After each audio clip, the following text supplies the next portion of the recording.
In the ending credits of A Serious Man from the Coen brothers, it is stated that no Jews were harmed during the making of this movie, which is important because one, I mean, the chosen people have been through enough. Two, it really does put kind of a final end note on the patented brand of humor that the Coen brothers are able to bring to this movie and their movies in general.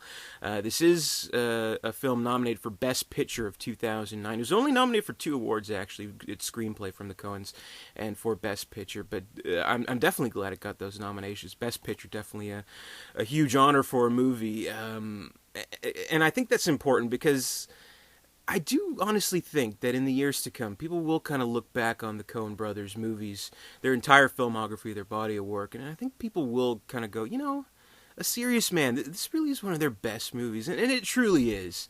I think it's just a brilliant movie. It's a masterpiece, and it has their unique brand of black humor, but in kind of a change of pace. It's not a crime movie like they're kind of known for doing, but it does have that unmistakable type of bizarre humor that they have, and they bring it to this story of a Jewish man in the Minnesota suburbs whose life kind of goes awry. And the thing is, I mean, there's a lot you can take from this movie. Like, the thing is, when his life's going right. He's a physics professor. He has the wife. He has the 2 kids. His wife wants to get a divorce, or more specifically, a ritual divorce, so she can remarry a family friend, Abe Seibelman, in a ritual divorce and remarry. The kids are kind of bratty and kind of just push him around a little bit. He moves to a motel, and he's kind of getting into a very tricky debacle, almost like the Schrodinger's cat example in physics, of a Korean student who's either blackmailing him for taking a bribe or bribing him to get a better grade, but if he denies the bribe didn't happen, and he's defaming the student, and he will be sued for defamation. Or if he takes the bribe, he will be denied tenure, and his whole career will be ruined. So there's that kind of debacle there. And he's also waiting on some test results from the doctor, so who knows what's going on. So basically, his life is gone awry. He's tried to live his life as a serious man, and as things kind of get out of control, he's seeking answers, right? I mean, as we all do. He's going to rabbis and seeing, what kind of words of wisdom they can bring him, what answers to life they can bring. And so, I mean, it definitely hits certain philosophical levels, which either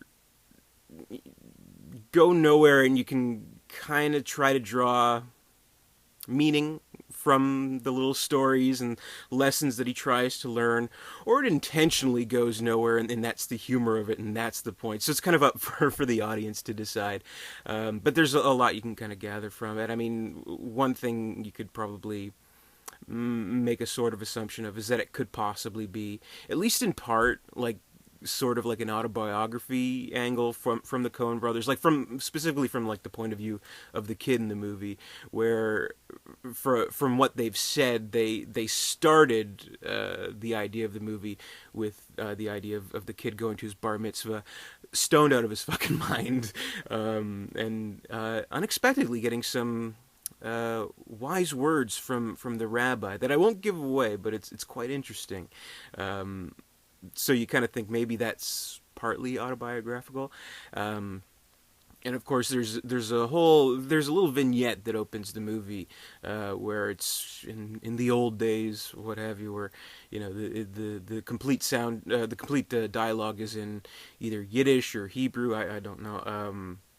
Where a man and his wife are visited by a dybbuk, who is an evil spirit, and we try to see kind of the lesson there, but they also kind of admit that it doesn't really have a connection to the story, so it's not like, oh, it's the man's great-great-grandfather. No, nothing like that. But it does set the appropriate tone, and it does kind of bring certain ideas to the movie. Like, there is a theory out there that the uncle character, played by Richard Kind, who Richard Kind is fucking great in this movie.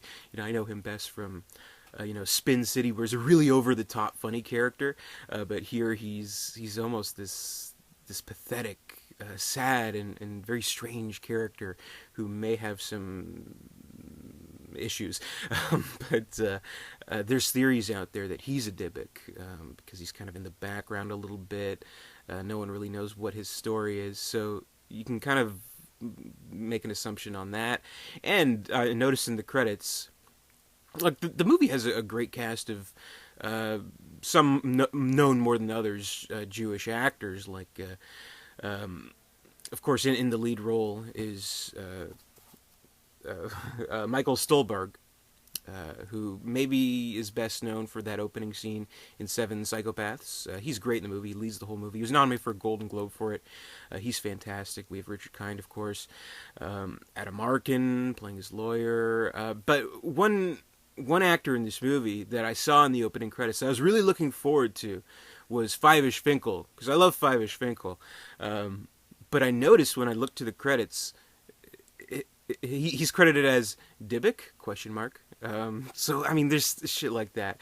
Others could kind of see this as a modern, or at least set in the 60s, retelling of the biblical story of Job, who, of course, was tested by God. His whole family was wiped out just to test his faith to God. And, there's always the philosophy about that, like, why, God, why do this to me? And well, I don't like you too much, Job. So that's maybe the black humor of the movie. So there's so much you can take out of it. So I've noticed every time I've watched it about, since it came out, maybe 3 or 4 times, there's always like a new angle I can take on the movie. Certain different little lessons, like there's the little lessons that he learns from the rabbi, like, of course, the story of the goy orthodontist seeing messages in teeth and trying to get to a deep meaning of life out of it. But sometimes maybe just God looks down on you and says, I don't like you too much. So there's that. One other thing, and this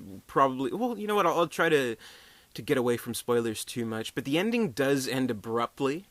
But you're kind of left wondering, hey, what's going on? Are certain characters going to die? Is something wrong? So you're kind of left wondering. But my theory is that yes, everything goes wrong, and whoever is meant to die dies. So I mean, that's just kind of the lesson from the movie. But I love it. I think it's such a great movie. It really is. I mean, it's something so different, and like the Coen brothers, this is a mere 2 years after their huge Oscar win for No Country for Old Men. So I mean, they reached the absolute top there. They could do whatever they want, so they do something like this that does feel a little bit more personal. It does feel like it's trying to, at least in some ways, kind of get some philosophical, profound meanings out of life itself, but at the same time be incredibly funny and irreverent and just dark, So I love that and I appreciate that. I love a good black comedy, and this has it all over, and I think it's their best exercise in black comedy. Sometimes, as we've seen before, I mean, the Coen brothers, they're prolific, but they're not immune to making a bad movie. Like Intolerable Cruelty wasn't that good. What was it? The Lady Killers. So I mean, sometimes their humor just doesn't work. But here, it is a triumph of their humor. It really is. So if you haven't seen A Serious Man, check it the fuck out. It's amazing. Again, Michael Stolberg, incredible in his lead role. He should have been nominated for an Oscar, I think. He was really great in this movie. And I'm at least glad that it was nominated for Best Picture. Whether it should have won, I don't know. But I do honestly believe that in the years to come, people will look back on this movie or maybe discover it for the first time and say, this was the Coen brothers at their absolute best. I do believe that. So that's my review of A Serious Man. Thank you very much for watching. Be sure to give me a thumbs up if you like this video. Comment, rate, subscribe, all that good stuff. Be sure to visit Dare237.com, and I'm still doing reviews this month, 31 Days of Oscar, movies that have been nominated or have won the Best Picture Academy Awards. So stay tuned for more of that for the remainder of this month up until we hit the Oscars, February 28th, I think. So until then, thank you very much for watching, and I'll see you later.